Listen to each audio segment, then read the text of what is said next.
Eu quero compartilhar com você a preciosa palavra de Deus para tratar de um assunto da mais alta importância para nós, restaurando o fervor espiritual. Vou basear esta mensagem em Apocalipse, capítulo 3, versos 14 a 19. Vamos ouvir a leitura deste texto. Ao anjo da igreja em Laodiceia escreve: Estas coisas diz o Amém, a testemunha fiel e verdadeira, o princípio da criação de Deus. Conheço as tuas obras, que nem és frio nem quente. Quem me dera fosses frio ou quente. Agora, porque és morno, e nem és quente nem frio, estou a ponto de vomitar-te da minha boca. Pois dizes: Estou rico e abastado, e não preciso de coisa alguma, e nem sabes que tu és infeliz, sim, miserável, pobre, cego e nu. Aconselho-te que de mim compres ouro refinado pelo fogo, para te enriqueceres, vestiduras brancas para te vestires, a fim de que não seja manifesta a vergonha da tua nudez, e colírio para ungires os olhos, a fim de que vejas. Eu repreendo e disciplino a quantos amo. Sê, pois, zeloso e arrepende-te. Os anos mais sombrios da história da igreja primitiva haviam começado desde que Nero, em 54, assumiu o governo de Roma. 10 anos depois, no ano 64, a capital do império foi incendiada e a culpa colocada nos cristãos. Em 70, houve a queda de Jerusalém, a dispersão dos judeus, e também em Roma inaugura-se o Coliseu Romano, o anfiteatro da morte. No ano 81, assume o governo de Roma Domiciano, conhecido como Segundo Nero, o homem que vai arrogar para si o título de Senhor e Deus e vai deportar o apóstolo João para a ilha de Patmos, uma espécie de colônia penal no Mar Egeu. A essas alturas, todos os apóstolos do Senhor Jesus já estavam mortos e todos mortos pelo viés do martírio. João estava degradado e ilhado em Patmos, quando todas as portas da terra se fecharam para ele. Então, Deus abriu-lhe uma porta no céu e disse: sobe para aqui, e eu te mostrarei as coisas que devem acontecer. Deus está no controle, Ele reina. Os homens podem, com a sua insanidade, se rebelarem contra Deus, mas isso não abala o trono de Deus. Ele continua com as rédeas da história em suas mãos. Pois bem, Jesus revelou-se a João na ilha de Patmos e mandou que ele escrevesse cartas às igrejas, às 7 igrejas da Ásia. Hoje eu quero pensar com você sobre esta última igreja, a igreja de Laodiceia. Das 7 cartas às 7 igrejas, esta é a única carta que não recebe nenhum elogio de Jesus. Muito embora a igreja de Laodiceia tivesse a melhor avaliação de si mesma. Ela se olhava no espelho e dava nota máxima para si mesma. Ela batia palmas para ela mesma. Ela fazia um grande coral de seus membros e cantava o hino Quão grande és tu diante do espelho. Ela dizia: estou rica, abastada, não preciso de coisa nenhuma. E é curioso que é para esta igreja, que se considera a melhor igreja, é que Jesus não encontra nada para elogiar. Ao contrário, ele sente náuseas ao examinar esta igreja. Eu queria aqui observar com você algumas coisas, porque Jesus diz assim: estas coisas diz o Amém, a testemunha fiel e verdadeira, o princípio da criação de Deus. Conheça as tuas obras, que não és frio nem quente. Quem dera tu fosses frio ou quente. Assim, porque és morno, nem és quente nem frio, estou a ponto de vomitar-te da minha boca.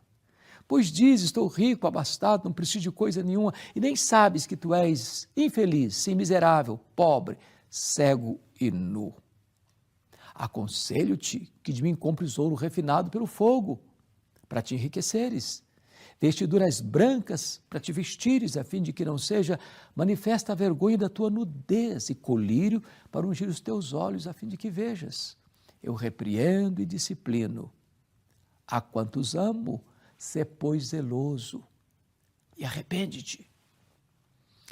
Talvez você pergunte por que Jesus usou esta linguagem do quente, do morno, do frio. Deixe-me contextualizar.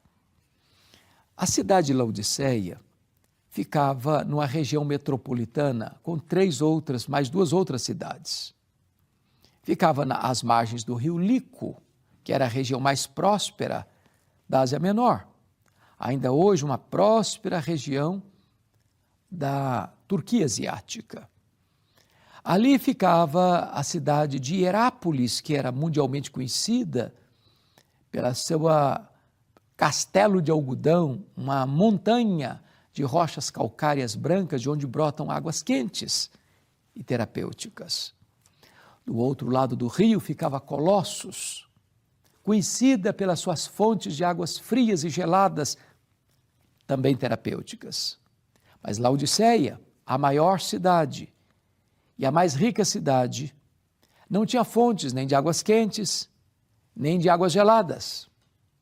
As águas chegavam por meio de aquedutos das montanhas, chegavam mornas, tépidas. E Jesus então pega este gancho da geografia e diz assim para a igreja: quem dera tu fosses quente como as águas de Hierápolis, quem dera tu fosses fria como as águas de Colossos, mas porque tu és morna como as águas que chegam na cidade de Laodiceia, estou a ponto de vomitar-te da minha boca. Por que Jesus usou, por exemplo, o ouro puro? Porque Laodiceia era a cidade dos banqueiros, dos endinheirados.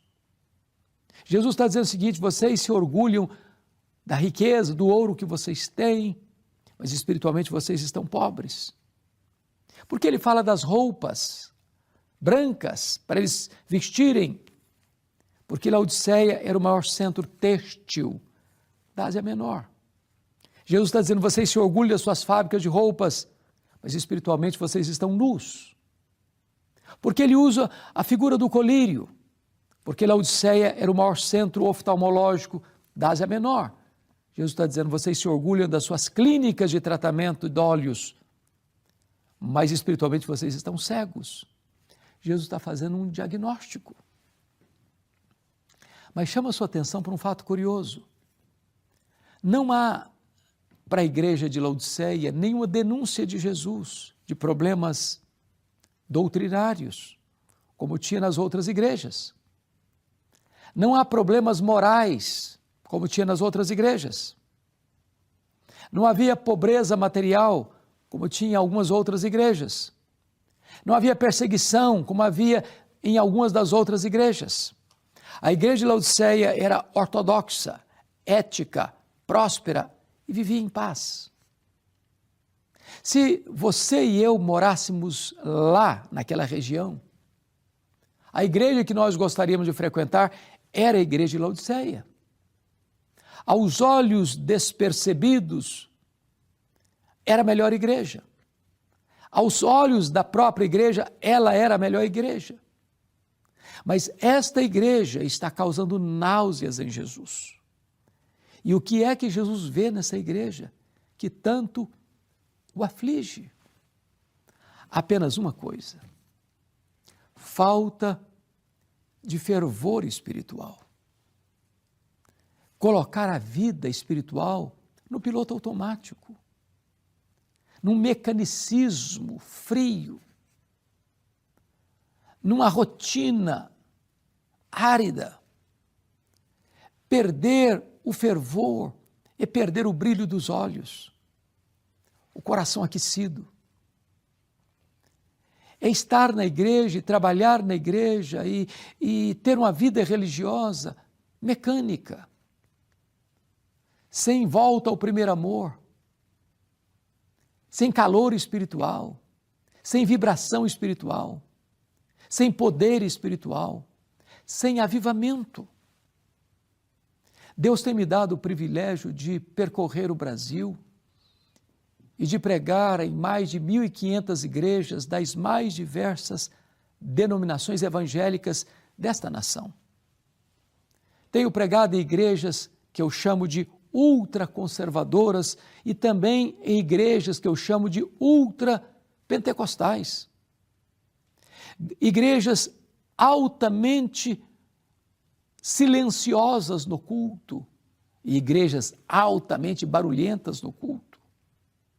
E aprendi uma coisa: fervor não tem nada a ver com estilo de culto, com liturgia de culto ou com estilo de música no culto. É possível viver uma vida mecânica com clichês e jargões religiosos num culto altamente informal.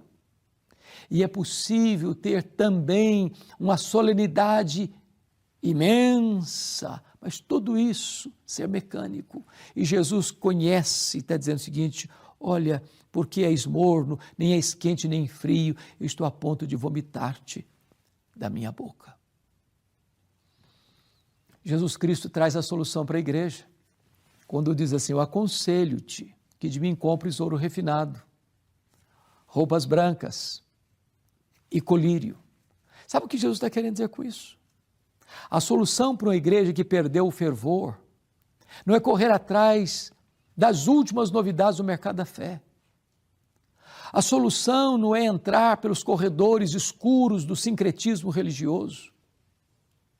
A solução não é pregar uma mensagem mais palatável, humanista, para atrair as multidões. A solução, o remédio, a cura para uma igreja que perdeu o fervor é voltar-se para Jesus. Por isso ele diz: aconselho-te que tu compres de mim, que tu compres de mim. É Jesus quem tem a solução para a igreja.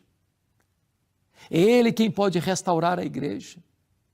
É só na presença dEle que tem vida e vida em abundância.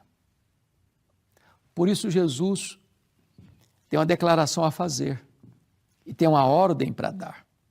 E a declaração é esta: eu repreendo e disciplino a quantos amo.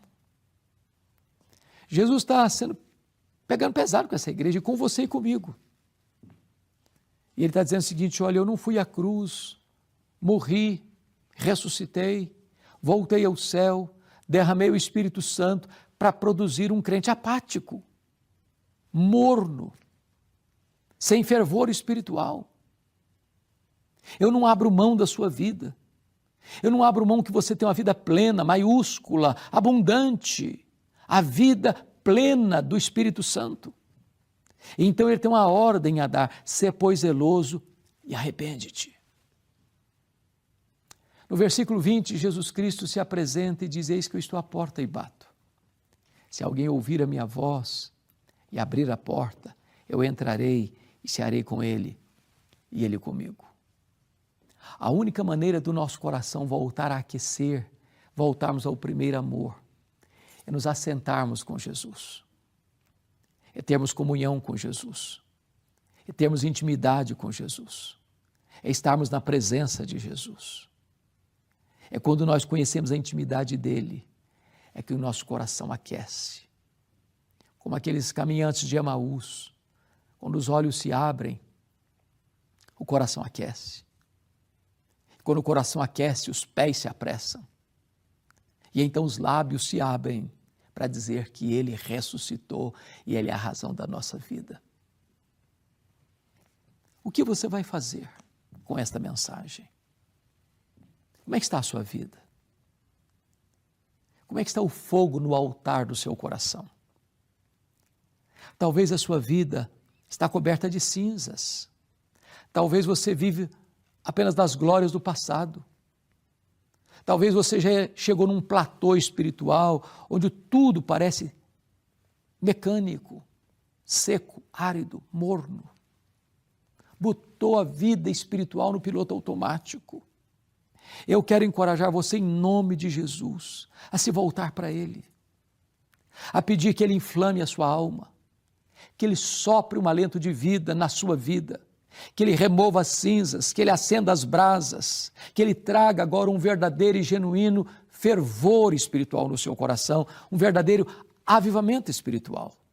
Eu quero orar com você, eu quero orar por você nesse momento. Ore comigo. Deus, eu acabei de ouvir a Tua palavra e eu te peço, Deus, tira do meu coração a aridez, a sequidão, a mornidão espiritual. Reaviva o meu coração, reaviva a minha alma. Eu quero experimentar este fervor espiritual.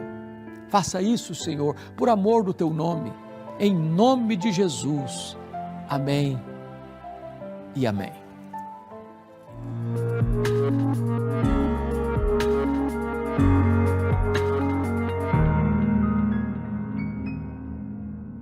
Programa bom passar depressa, não é mesmo? Já estamos chegando ao final deste Verdade e Vida, onde eu espero você tenha sido, como eu, tremendamente abençoado.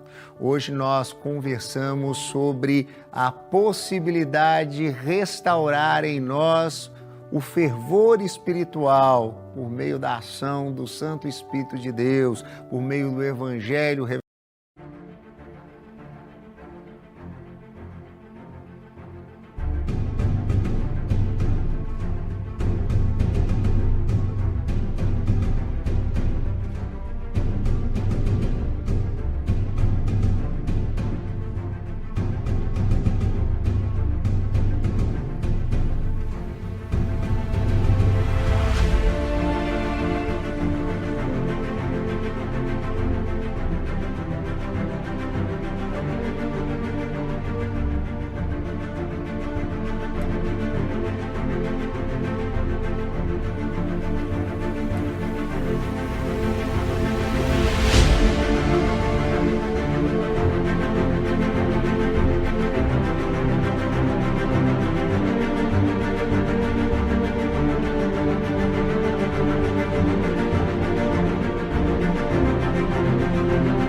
Na cruz de Cristo Jesus, que de fato você possa a cada dia experimentar a boa, perfeita e agradável vontade de Deus.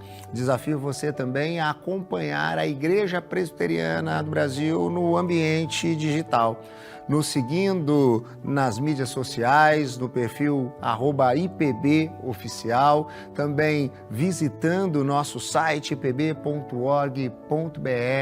e que você possa compartilhar as mensagens dos nossos programas aos seus amigos por meio do nosso canal no YouTube, o youtube.com/IPBOficial e também /programa Verdade e Vida.